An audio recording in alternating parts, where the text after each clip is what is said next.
Welcome student. आज हम class 12 economics उसका चैप्टर 6 अनएम्प्लॉयमेंट्स उसमें पार्ट 3 जो है वो देखने जा रहे हैं।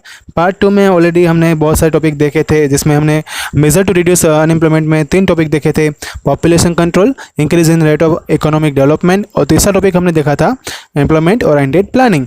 ओके, तो हम जो इस पार्ट 3 में जो है वो 4th टॉपिक से बात करेंगे, मतलब एम्प्लॉयमेंट ओरिएंटेड एजुकेशन से हम इसमें बात करने जाने वाले हैं। तो डायरेक्टली हम ये जो है टॉपिक ये स्टार्ट करते हैं। ओके, तो इसमें स्टार्ट करते हैं हम कि एम्प्लॉयमेंट ओरिएंटेड एजुकेशन में क्या आएगा। तो ये ज़रूरी हो चुका है कि वोकेशनल एजुकेशन जो है वो हर एक फील्ड में होना चाहिए, जैसे कि ट्रेड हो गया, कॉमर्स हो गया, बिजनेस हो गया, एग्रीकल्चर हो गया, और दूसरी फील्ड भी हो गई। और इसी के लिए मेजर चेंज जो है वो आजकल के एजुकेशन सिस्टम में हमें बदलाव करने पड़ेंगे, और ये चेंजेस ऑलरेडी थोड़े हो भी चुके हैं एजुकेशन सिस्टम में, लेकिन ये इनफ नहीं है और ये एक रियलिटी है। दूसरा यहाँ पे ये बताया कि ये नेसेसरी है कि जो है करिकुलम जो है उसको इंक्रीज़ करना चाहिए, स्टार्ट करना चाहिए। दूसरा कि ट्रेनिंग देनी चाहिए, और बिजनेस ओरिएंटेड एजुकेशन जो है हर एक फील्ड में होना चाहिए, जैसे कि ट्रेड हो गया, कॉमर्स हो गया, एग्रीकल्चर हो गया और इंडस्ट्री हो गया। ठीक है, तो ये ज़रूरी है। और दूसरा कि there after getting the such education it is easy to get employment. अगर हम ऐसा एजुकेशन देंगे सोसाइटी में तो ये ज़रूरी मतलब ईजी टास्क हो जाएगा कि हमें एम्प्लॉयमेंट्स जो है जनरेट होने शुरू हो जाएगी। नेक्स्ट स्लाइड में आ रहा है 5th point, development of cottage and small scale industries.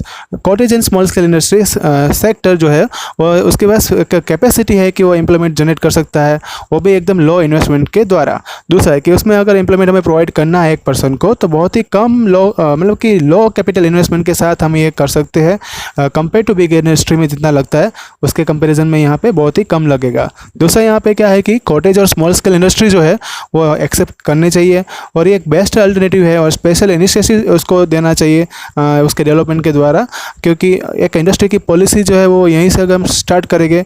और दूसरा कि इंडस्ट्री को भी इसको इम्पोर्टेंट देना चाहिए, और दूसरे डेवलपमेंट के लिए भी मेजरमेंट जो है वो रखने चाहिए। नेक्स्ट स्लाइड में आ रहा है extension of the infrastructure facilities. अगर गवर्नमेंट जो है एक्सटेंड करती है सर्विस, जैसे कि एजुकेशन है, हेल्थ है, हाउसिंग है, इलेक्ट्रिसिटी है, रोड है, बिजनेस ट्रेनिंग सेंटर है, दूसरी अदर इंफ्रास्ट्रक्चर फैसिलिटी है, तो ये लोकल रिसोर्सेज को हेल्पफुल रहेगी। एम्प्लॉयमेंट जो है उसमें अवेलेबल हो जाएगी, और इंडिविजुअल लोग उसमें जॉब कर पाएंगे, और इसके आसपास के रेसिडेंट के एरिया के लोग भी वहाँ पे उसके लिए जॉब जनरेट होगी। दूसरा कि अगर इंफ्रास्ट्रक्चर फैसिलिटी डेवलप होती है तो न्यू एम्प्लॉयमेंट अपॉर्चुनिटी भी इंक्रीज होगी, एम्प्लॉयमेंट जो है ऑल्सो जनरेट होगी एग्रीकल्चर सेक्टर में और दूसरे एलिट सेक्टर में, और प्रॉब्लम जो था अनएम्प्लॉयमेंट का वो भी सॉल्व हो जाएगा। नेक्स्ट स्लाइड में आ रहा है speed and expense of the green revolution in agriculture sector. तो यहाँ पे एक प्लानिंग करने की बात बताई गई है। पीसी मोलानोबिस जो है उसके हिसाब से यहाँ पे एक अंदाज़ा लगाया गया है। तो पहले पैराग्राफ में बताया कि अगर हम प्लानिंग प्रॉपरली करेंगे एग्रीकल्चर के अंदर, तो वो सबसे ज़्यादा हमें एम्प्लॉयमेंट है वो जनरेट करके दे सकती है दूसरे सेक्टर के कंपेरिजन में। दूसरा यहाँ पे ये बताया कि टू दिस सपोर्ट जो है उसके लिए पीसी मोलानिस ने एक एस्टिमेशन, एक अंदाज़ा लगाया था, वो यहाँ पे एम्प्लॉयमेंट अपॉर्चुनिटी की बात की थी। तो उसने जो बताया वो दूसरे पैराग्राफ में बताया है कि अकॉर्डिंग टू हिम इंडिया के अंदर अगर हम 1 करोड़ रुपीज़ एग्रीकल्चर सेक्टर में इन्वेस्ट करते हैं तो 40,000 लोगों को हम जॉब दिला सकते हैं एग्रीकल्चर के अंदर, और प्रोडक्शन जो है वो भी 5.7% इंक्रीज़ कर सकते हैं।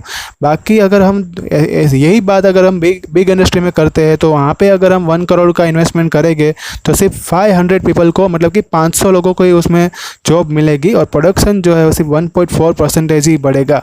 तो एक कंपेरिजन से हम कह सकते हैं कि एग्रीकल्चर जो है उसमें इन्वेस्ट एक अच्छी बात है।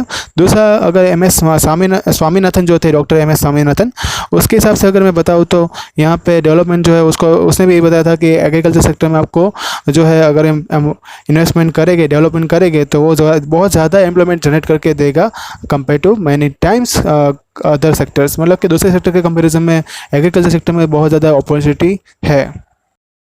नेक्स्ट स्लाइड में अब लास्ट टॉपिक इस चैप्टर का आ रहा है। उसमें लिखा है कि state programme to solve the unemployment problems. तो हम यहाँ पे स्टेट प्रोग्राम की बात करेंगे जिससे अनएम्प्लॉयमेंट की प्रॉब्लम सॉल्व हो जाएगी। तो टोटल 4 प्रोग्राम अलग अलग तरीके के बुक में दिए हुए हैं। उसमें पहला आ रहा है Mahatma Gandhi national rural employment guarantee act MGNREGA। इसमें जो है बताया गया है कि फरवरी 2006 में national rural employment guarantee act जो है स्टार्ट हुआ था। ये इसलिए स्टार्ट हुआ था कि इसमें एक एम्प्लॉयमेंट जो है वो प्रोवाइड करना था रूरल एरिया में रहते हुए लोगों को जो एक बैकवर्ड डिस्ट्रिक्ट में रहते हैं अपने देश के, और इसका नाम जो है वो क्या रखा गया था, NREGA। उसके हिसाब से अगर हम बात करें तो 1/3 एम्प्लॉयमेंट जो है वो फीमेल के लिए रिजर्व कोटा में रखा गया था। और दूसरी बात कि लेबर को जो यहाँ पे एम्प्लॉयमेंट जो मिल रही थी वो 5 किलोमीटर दूर अपने घर से जो है उसी के अंदर के एक कवर के क्षेत्र में मिल रही थी, मतलब उसी एरिया में मिल रही थी जहाँ पे वो लोग रहते हैं, उसके 5 किलोमीटर के अंदर के एरिया में वो जॉब करेंगे। दूसरी बात, अगर मानो कि उसको उस डिस्टेंस से ज़्यादा अगर दूर कहीं पे जॉब करने जाना है तो उसको 10% एक्स्ट्रा वेजेस भी दिया जा रहा था। इसमें ये भी था कि 365 डेज़ जो पूरे साल के रहते हैं उसमें से 100 दिन की जो है कंपलसरी गारंटी आपको जॉब मिलेगी। आपको वहाँ पे वेजेस के फॉर्म में जो है आपको पैसे मिलते रहेगी, आपकी सैलरी मिलती रहेगी। एक ये फ़ायदा इस जो है जॉब का था। अगर मानो कि कोई जॉब करने नहीं जाता है तो उसके खाते में जो है कि डायरेक्टली 100 दिन के पैसे गवर्नमेंट ट्रांसफ़र करती है। ऐसा जो है वो एक लिक्विडिटी फॉर्म में गवर्नमेंट ने बताया था। नेक्स्ट स्लाइड में आ रहा है पंडित दीनदयाल उपाध्याय श्रमेव जयते योजना, जो जिसका शॉर्ट फॉर्म है PDUSJY। ये स्कीम जो है वो 16 अक्टूबर 2014 में स्टार्ट हुई थी।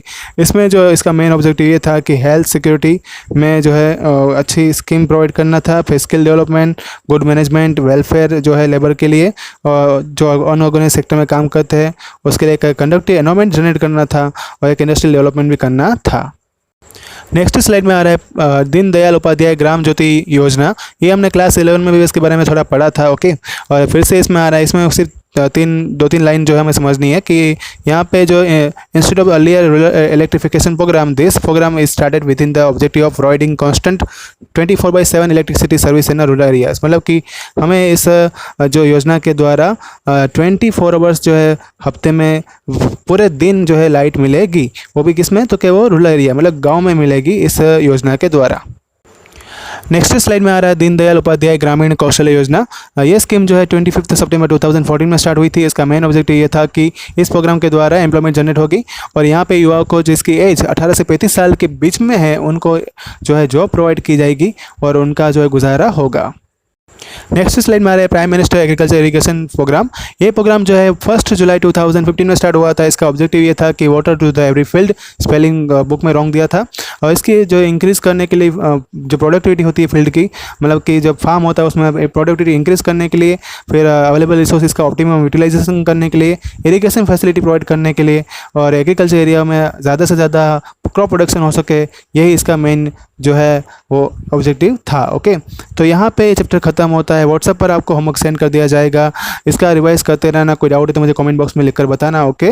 तो चलो, थैंक यू ऑल।